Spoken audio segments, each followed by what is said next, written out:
Well, hello folks, and welcome to another video. So, yeah, I did a Cinco de Mayo smoke video, which I've yet to edit and upload, but I'll get around to it. And this one is, of course, a Ding Dong Store SMD soldering practice kit. So I've just finished the radio, and of course that one was a pass. Both radio and the clock worked. Of course, the radio was super static, but it still worked. That was the I wasn't expecting it to be digital quality sounding radio.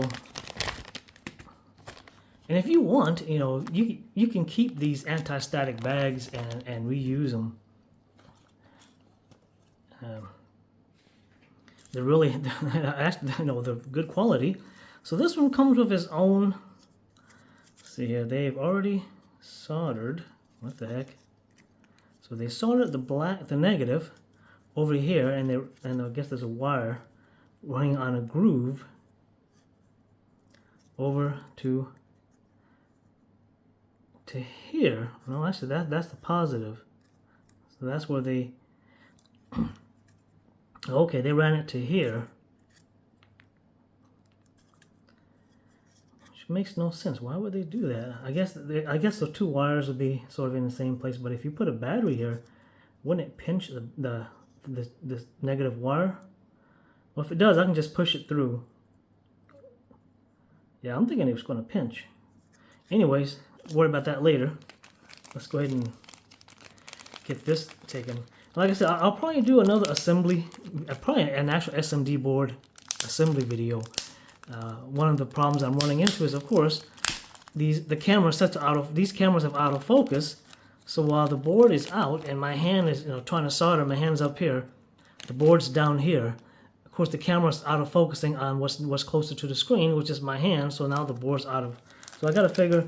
I'll probably end up mounting it on the third arm or something. Of course, while editing the video, that's what I noticed. Like, man, that's that's really bad quality. And make sure everything is okay. This one is another blue board, but it's not a Geek Fun. It's a Ding Dong Store.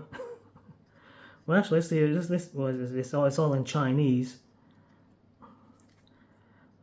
Okay, the positive. Okay, the positive and negative is down here, like down here, and of course the this looks like it's been pre-tinned. No, anyways, let's flip it over. Oh, okay. They put the chip on the back, so I guess there's a front. I'm guessing there's a front and a back for practice, which is good. It gives you extra practice. So they put the chip back here. Let's oh.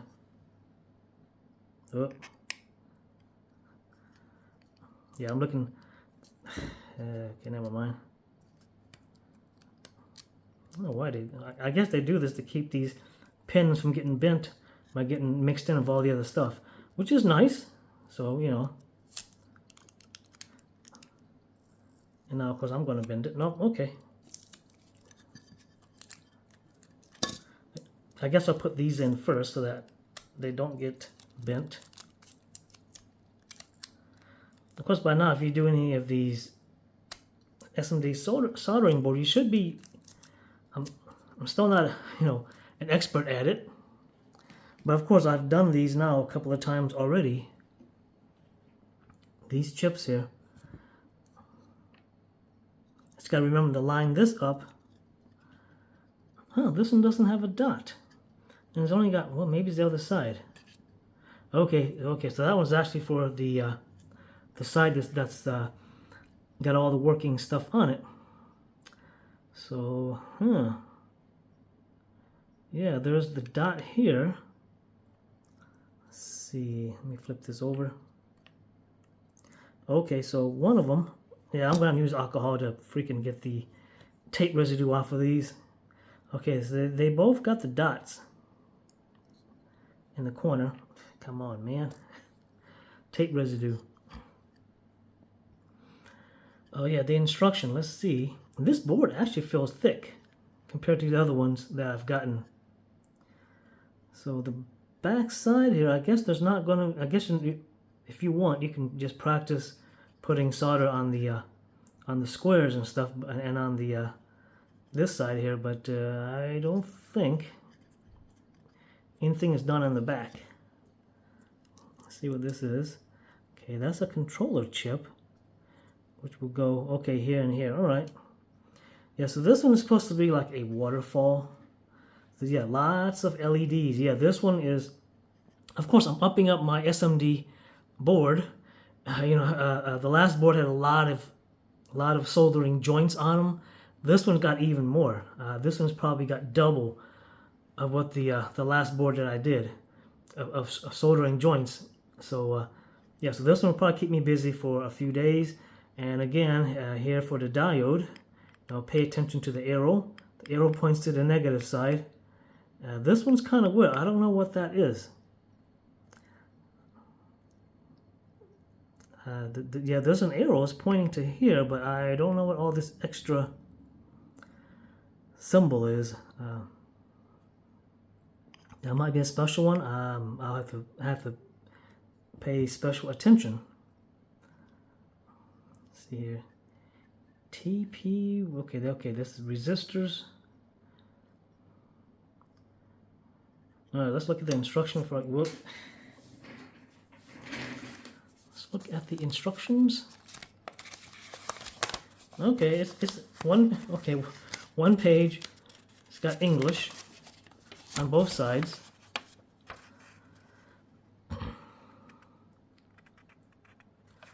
Okay, let me read it here. Okay, this one is advanced. That's why this one is advanced SMD. This one's advanced SMD running light soldering practice version of the kit. So this one is, I guess, an advanced kit. So, but since I've done, I guess, and let's see, I went back and did the blue board that I failed on and passed that one. So I got a success on the last two red, but they're all gig fun. This one's not. Okay, it has all of the diagrams to kind of help out. Let's see here, that would be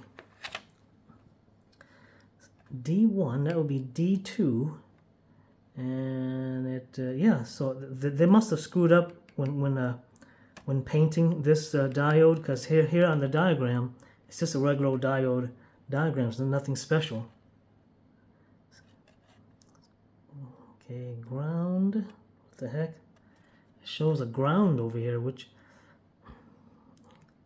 let's see here. Okay, these are resistors. Okay.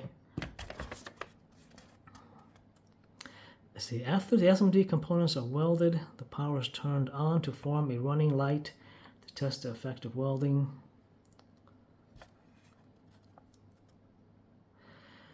The voltage across capacitors C1 through C9 cannot change suddenly when the power is first applied. Let's see, NE555 pin 2 is at low level. Output pin 3 is at high level. Okay, that would be, so they're kind of giving a warning that so you put the capacitors in correctly.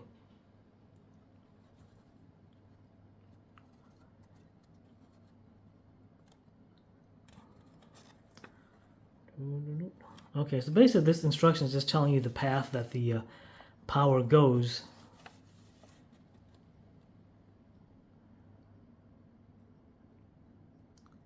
Let's see what's on the back. Okay, it just lists the numbers of components and which components. So this one is 3 volts to 7 volts. I've been using a 9-volt battery on a lot of these boards for testing. Luckily, I haven't blown anything. That might have blown that blue board because I used a 12-volt battery with cables on hand. I didn't even do any soldering.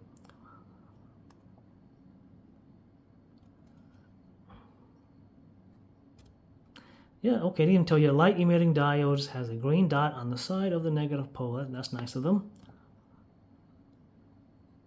Okay, well, let me get this done or started. And I guess when I get halfway, we'll be back with an update. And welcome back. So I finished the board, and the problem I had was that it didn't work. The lights were like flashing erratically, which tells me that something's wrong. Let's try it here so you can see.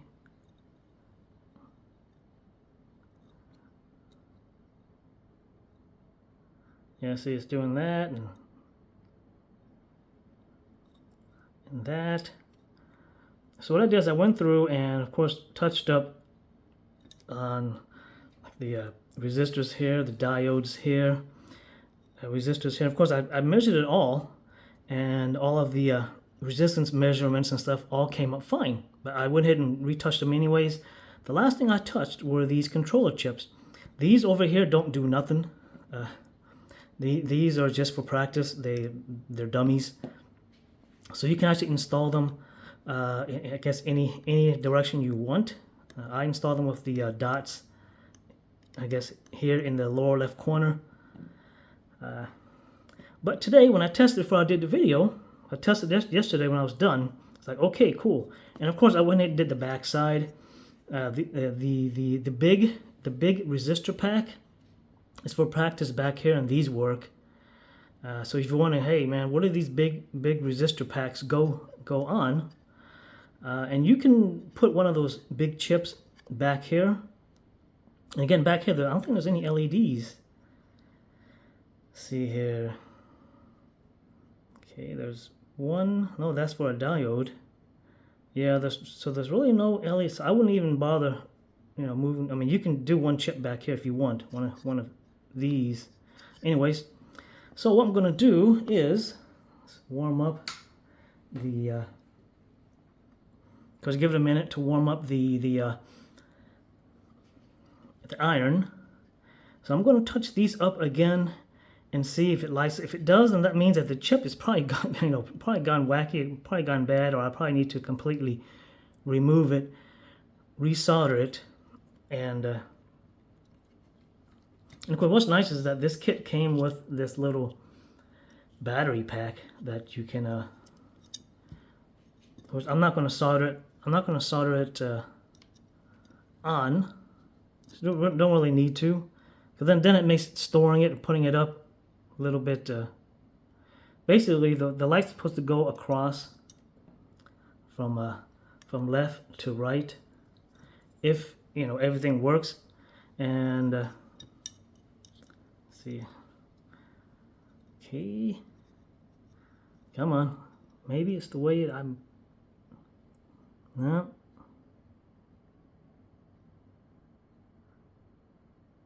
No.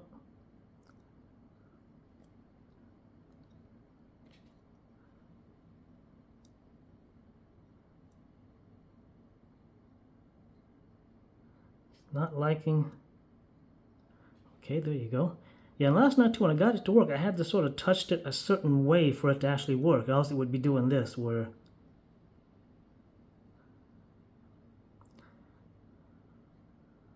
yeah, I guess I could solder these onto the. I guess let me do that. See if the iron is warmed up enough.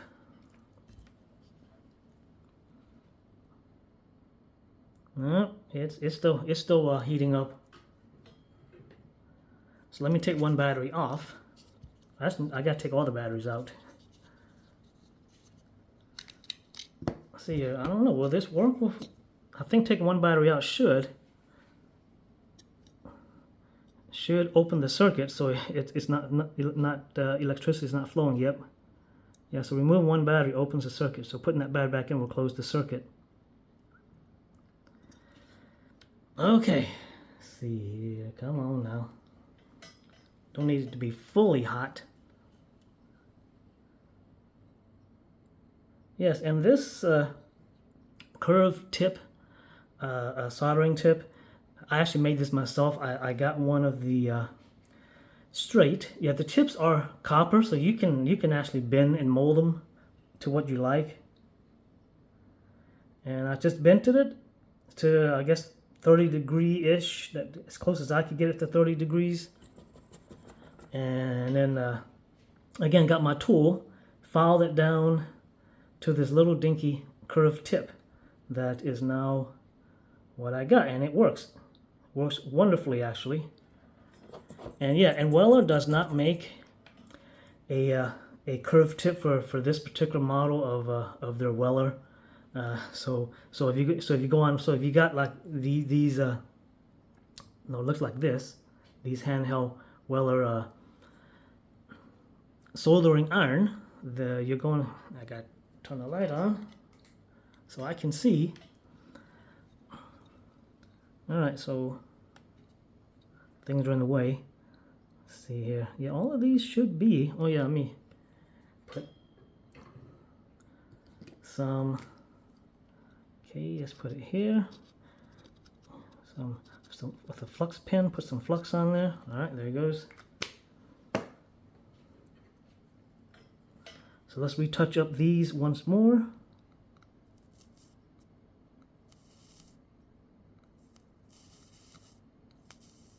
Maybe I should add more solder, I don't know.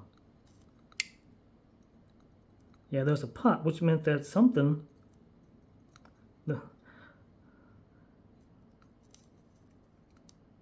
either a pin came loose. Let's see here. Yeah, because this one, when I installed this one, it actually wasn't flat. It was kind of lopsided, and it wasn't my soldering, so I had to like use the tweezer to hold it down while I soldered like an extra 2 pins on the corners to hold it down. But luckily it's not needed for this to work correctly. Okay, here we go.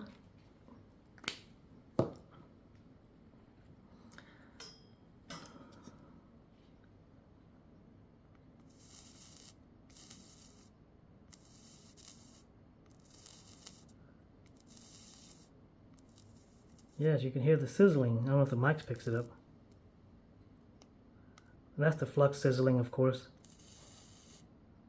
Yeah, and these are not that close to each other that you could bridge the connections. You could if you're not paying attention. Okay, let's solder on the red. Here we go. If I can pick it up. Well, actually, I should do. Is that saying always do negative first? Okay. I already got some solder on here.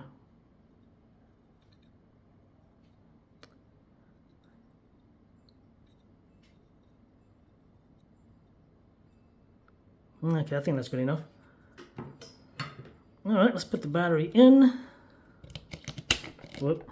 If I can get the... Okay. Nope, it's still broke.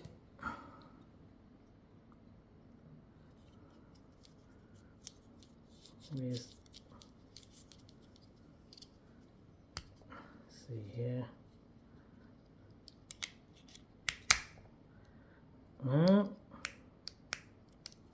Yeah, this middle battery is like trying to come up. I have to keep pushing it down. That's not what's causing it. Let's see. Okay, I'm going to pause the video. What I'm going to do is I'm going to remove these and resolder them on. All right, folks, welcome back. So yeah, I still can't get this to work. So I removed, desoldered, cleaned up the solder, resoldered the chips, and it's still not working. I thought about using a chip from one of the other boards, then I was like, yeah, that's okay. It's basically a bad chip. So I got it to work yesterday. When I first tried it yesterday, there was nothing. It was like this. I put the power to it, and I was like, okay, no lights. Then I started to retouch each of the components all the way through. I didn't do these 50s. And yes, and these 50 resistors do connect to these LEDs at the top here. The only dud is these two, but everything else connects. If you trace the copper, I guess the copper wire, it goes all the way through. all the way up to here. And see if I can even get anything to come on.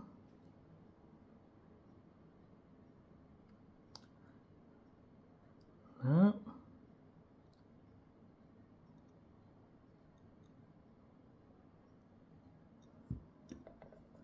No, it is not going to work no matter what like yesterday, I had to like touch the power cable to the because I actually soldered on some copper wires, and if I touched it in a certain way, it actually started working. So it could be this positive and negative.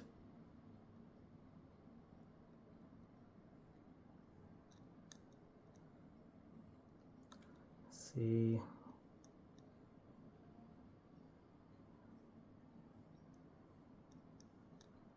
I'm playing with it here.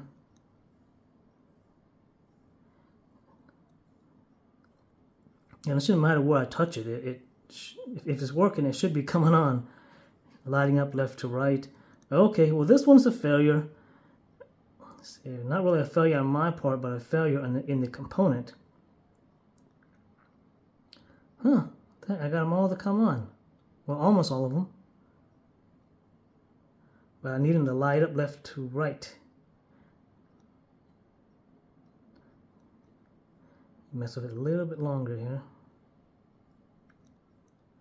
Yeah, so if I move the negative, see if it does anything if I move the positive. Nope.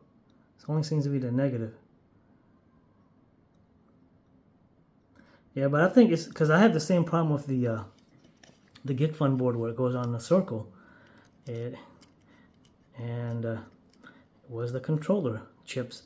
All right, well this one is it's a fail of the component. Like I said, I got it working after I touched up all of this. I checked, it didn't work. Then I retouched the U1 and U2, and it started working. I was like, all right, great. Then of course come today, turn the camera on, and it's not working. So it means that the chip's gone bad, or the gremlins. Maybe I chased the gremlins off and the gremlins came back. All right, well that's it.